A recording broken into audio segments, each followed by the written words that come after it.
Hi, fixing my eyeball. Please like, share, and subscribe to my channel. I am Allison from Alley Cat Creations. How are you? Share and subscribe. And if you get anything from my work, connect the dot and epiphany, a mind explosion, a new book to read, a new author to explore, please consider supporting my work. All the links are at the bottom of the description of this video. Allycatcreations211.com is my website where you could see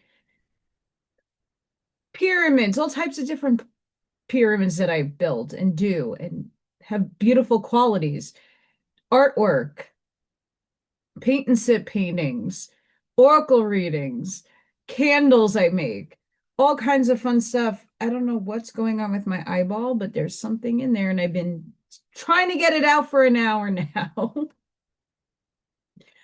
um I have a lot of stuff on my website, so go view it. I have not updated it yet. Keep saying I will, and then other things keep happening. Last night we had really bad storms here, like wicked lightning, uh, charged with energy, holy nonsense. I'm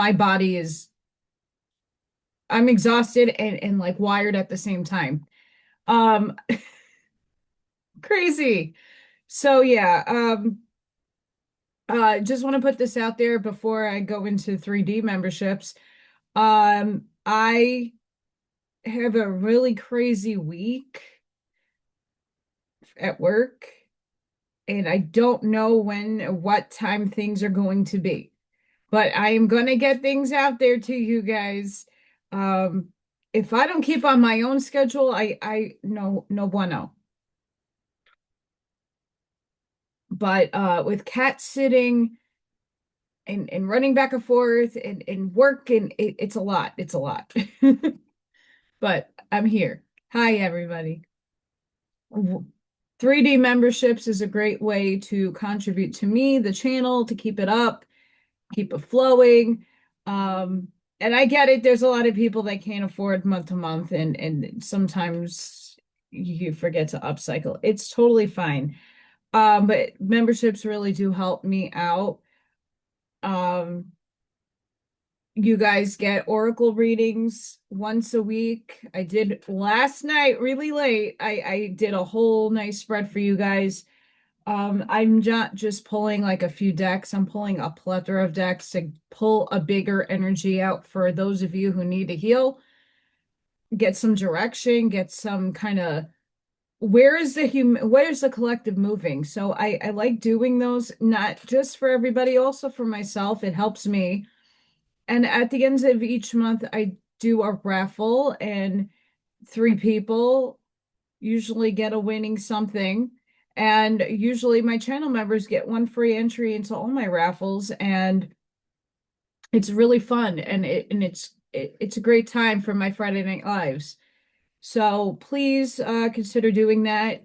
I'm thinking about October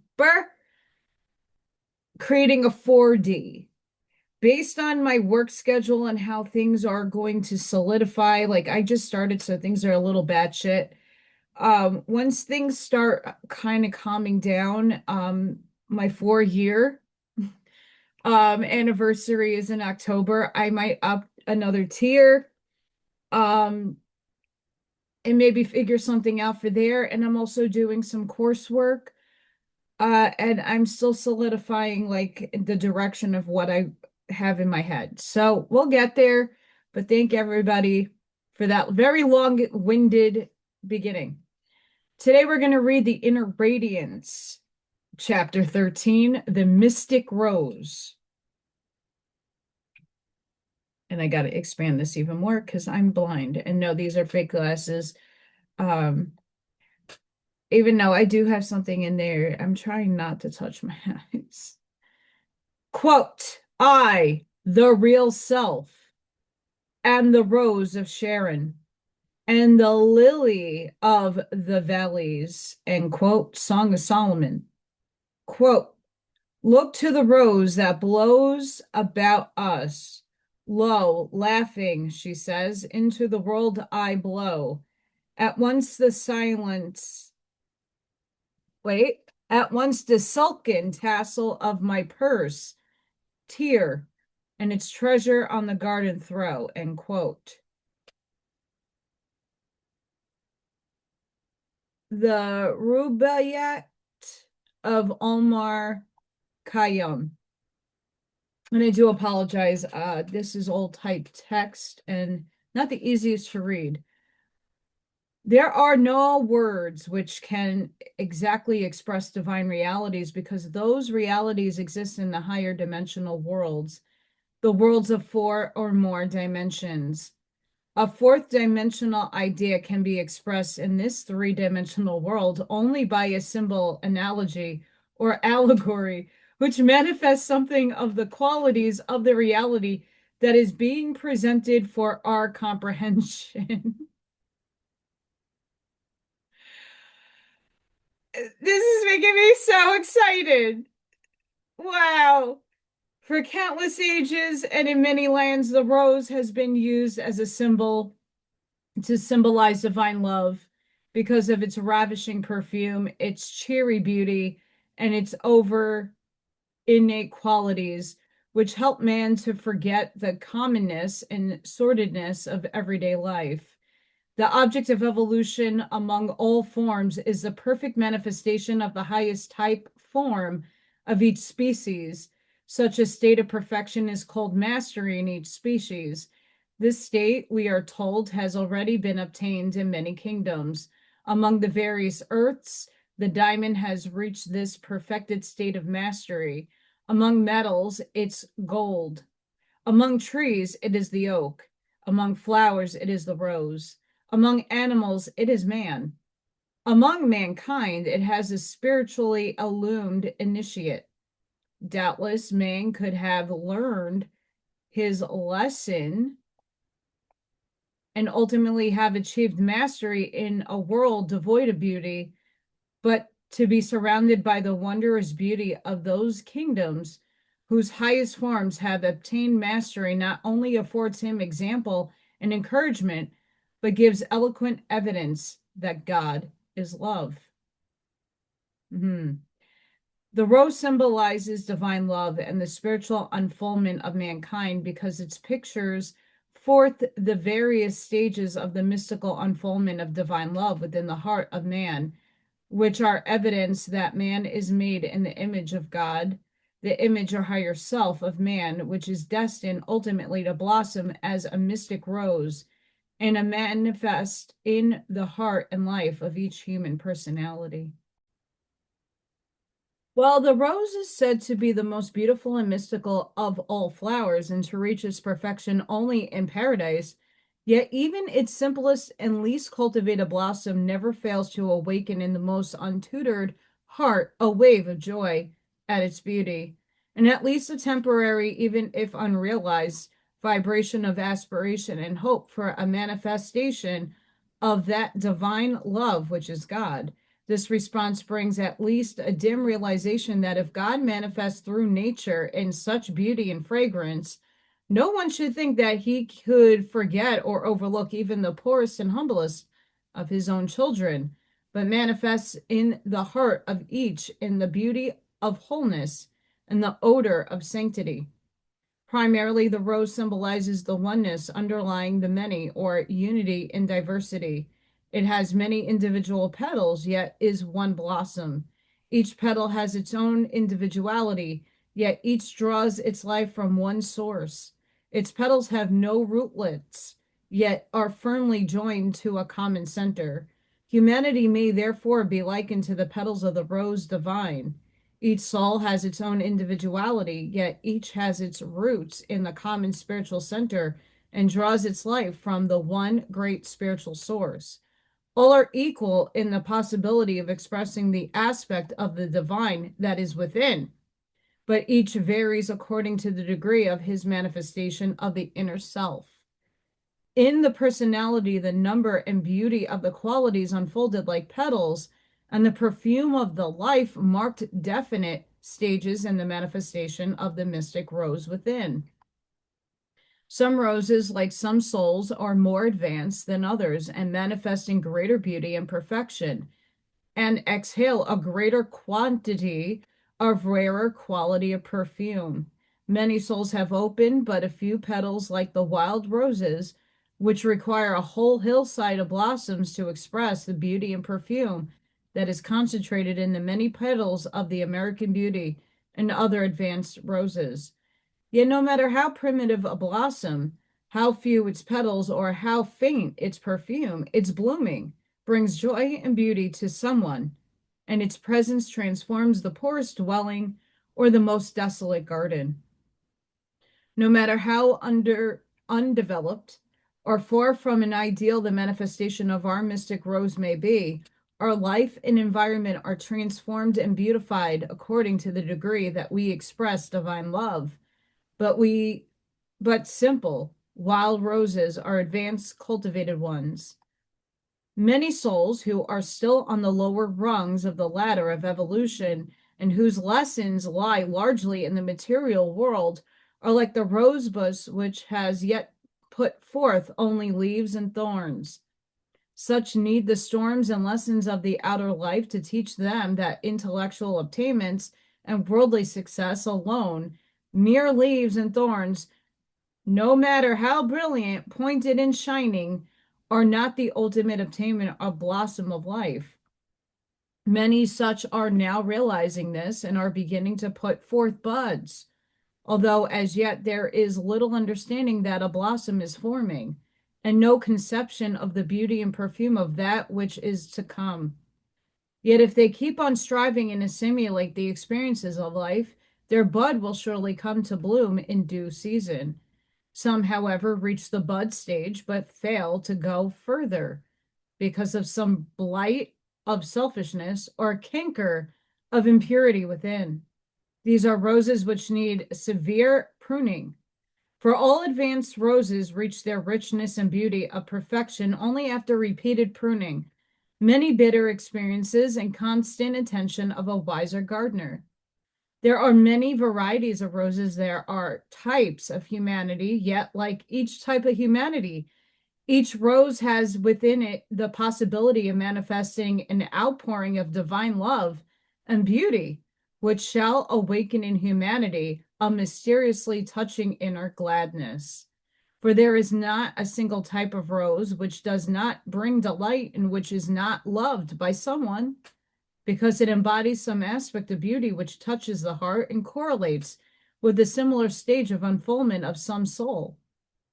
As wild roses require many masses of blossoms to fill their air with perfume, and many seasons and much transplanting and culture to transform them into roses of greater beauty and perfection, so do the blossoming of simple human virtues among the ignorant masses of mankind bring joy and happiness to many. Yet it will require many incarnations and much patient striving ere their mystic rose can come to perfect bloom. Only as each rose grows in its own place and expresses its own aspect of beauty and gives forth its own perfume, can all parts of the world be beautified and the hearts of all types of humanity be touched and uplifted. The blossoming of the rose must not be forced, if it is to endure, but must unfold according to the nature of its species. The bud must not be pulled open from without, but must follow the law of manifestation, that all growth must come from within outward. The buds of the rose may be likened to the mystical centers in man's body, which in some incarnation can and are destined to unfold and shed their perfume in his life. If their unfoldment is forced, they are apt to develop abnormally and confront the student with forces and problems he is not prepared by normal growth to master. Only when we have been firmly rooted by experience in the soil of earth conditions and our buds begin to open normally because we are responding to the sun of righteousness and are absorbing the waters of divine love, can these centers blossom in our lives as true spiritual unfoldment or petals of our mystic rose within. When a rose is analyzed, it is found to consist of an outside protecting sheath. The green calyx, however you say that, which surrounds the petals, composing the corolla, while within is a golden center composed of stamens. From the standpoint, the calyx corresponds to the physical body, which is so necessary to enclose and protect our mystic centers, while the petals correspond to our inner spiritual faculties and powers. But as long as the petals remain tightly closed and undeveloped, no one can perceive the beauty or enjoy the perfume of the rose that is to be. Only as we open our higher faculties and begin to bloom spiritually can we really express the beauty of the indwelling soul or exhale the perfume, which it is spiritual essence. Our petals may be few and small as in the wild rose, or many as in an advanced rose, but each petal unfolded is a thing of beauty, and the perfume is delightful even if faint. The golden center is found in the heart of all the roses, just as the golden light of the Christ force is found in the hearts of all mankind.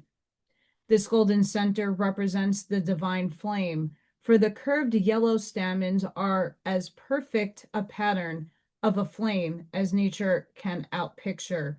They also act as wireless antennae, which catch the vibrations or keynote of the perfect pattern or ideal type, which each particular rose is intended to manifest, and register those vibrations in form and color instead of sound.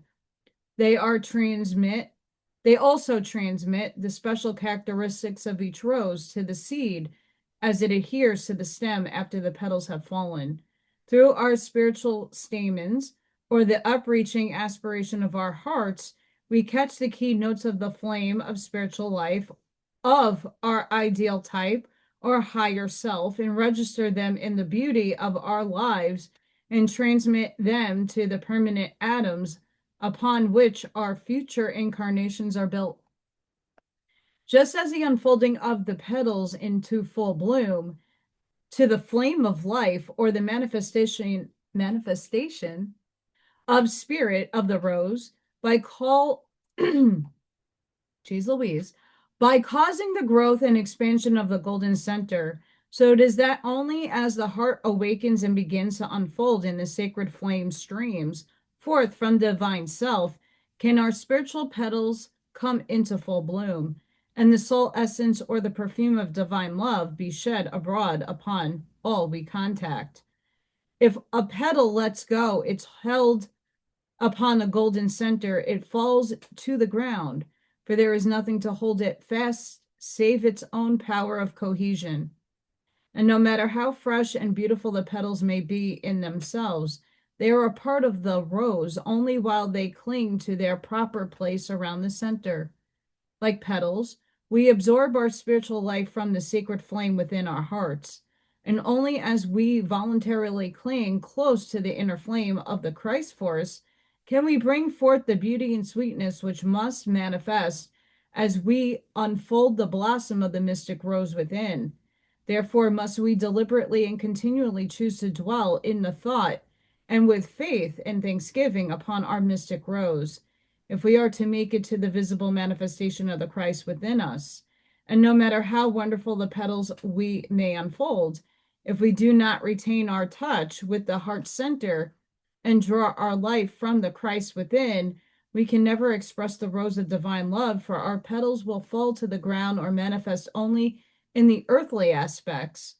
But when all have been manifested to perfection, we will drop all our outer expressions and withdraw from earth conditions and manifest in the higher worlds. Considering the mystic rose as the real or divine self, the blossoms are, as they unfold season after season, may be likened to the personalities through which the flame of our soul life finds expression age after age, all of which are required to complete the full blooming of the soul on earth.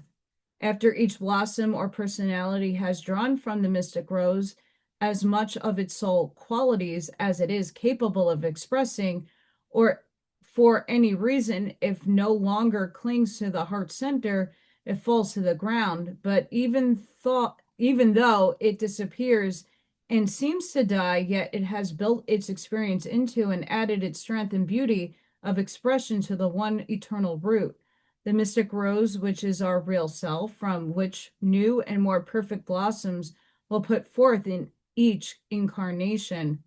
Every rose has its thorns, some more, some less, which are necessary to protect it from those forces which would consume it or prevent its manifestation. Thorns and leaves represent our outer characteristics, while the petals represent our inner spiritual gifts. Uncultivated roses run largely to bush and leaves and have few or primitive blossoms.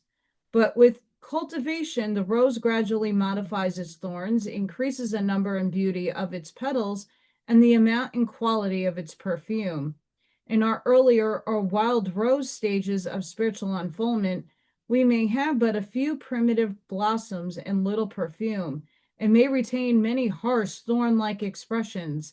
But as we deliberately make an effort to cultivate our spiritual petals, as persistently as a gardener works over a rose, and try to radiate more and more of the perfume of love, our blossoms will be more beautiful and more numerous, and the need for harsh defensive expressions will grow less and less, until all our force of growth will continually concentrate upon blooms, which shall manifest the beauty and sweetness of our mystic rose, the real self.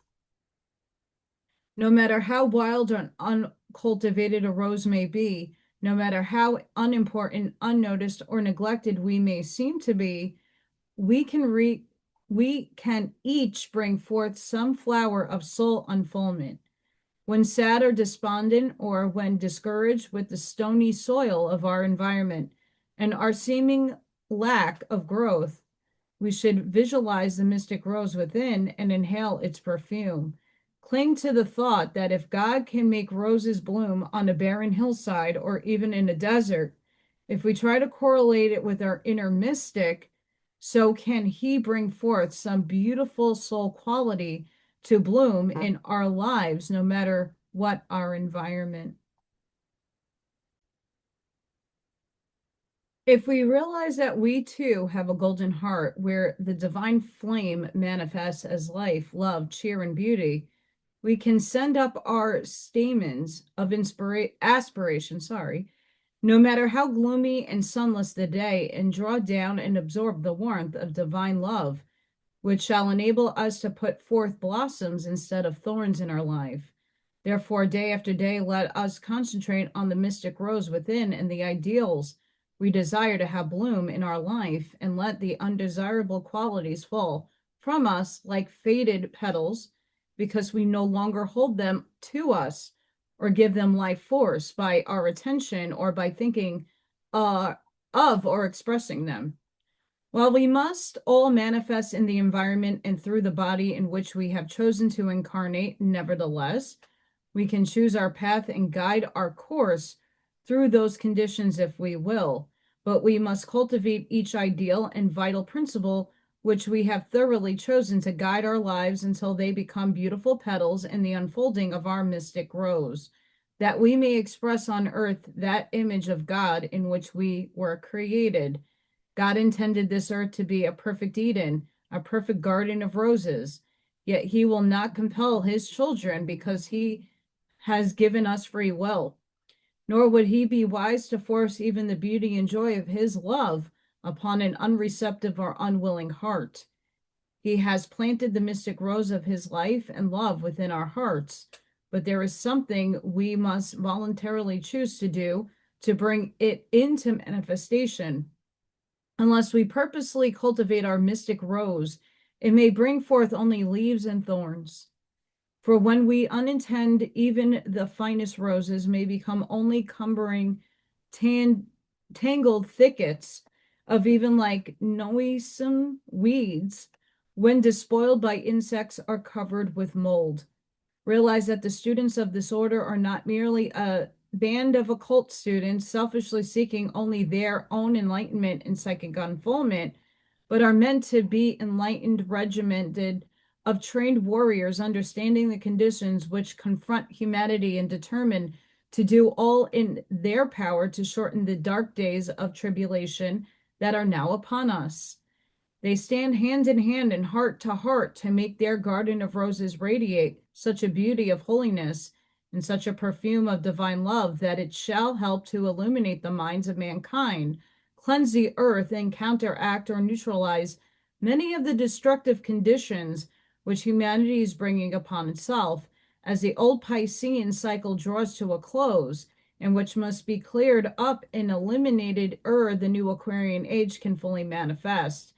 Thus can this order become a mighty rampant of protection and also a giant broadcasting station to help prepare the minds of mankind and also earth conditions for the coming of the divine one. Realizing the mighty power that is back of us and which is seeking expression through our united efforts and thought force, can we say with David, through an host should encamp against me, my heart shall not fear. Though war should rise up against me, in this will I be confident. Think of the order of Christian mystics as a garden of roses, a garden of the king's delight. Realize that each one who finds in it his true soul home has been selected and transplanted into it from his former spiritual environment by the great gardener to see if all can grow together in this especially prepared soil and under his personal care. Here we must forget self and our own development in the greater work of helping humanity to meet the days of tribulation which are now upon us. For we have been transplanted in this garden of souls because we have eagerly responded to his call to do the will of him who have chosen us. As we all grow together, we shall make this order a spiritual garden of roses whose beauty shall attract the attention and touch the hearts of all who are ready, and whose perfume shall fill the air with emanations, the very presence of divine love, bringing comfort to the sad, peace and rest to the weary, cheer to the discouraged, and beauty and love to all.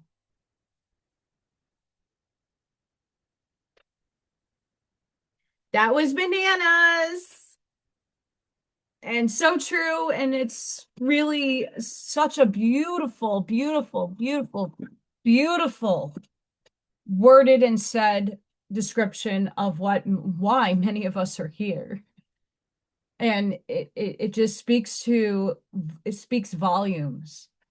And I hope that those who resonate a lot with this message use it and help others see the value of that nice section. Holy crap. I could go on forever, but I have things to do today. Sending each and every one of you love, light, compassion, grace, shielding, and protective energy. Please go within, be the shoulder, be the lighthouse, sprinkle and seed your truths, light that path forward. And again, I don't know what my schedule looks like, so just make sure you're dingling on my icon, the icon and the bell doodle, and you'll see when I upload stuff. And when I go live, check out my Facebook or Telegram, and I will let you know what goes on. But otherwise, have a blessed and beautiful day wherever you are, and I hope to see you all in the next one. Thank you for your support, your abundance, and gratitude. Bye for now.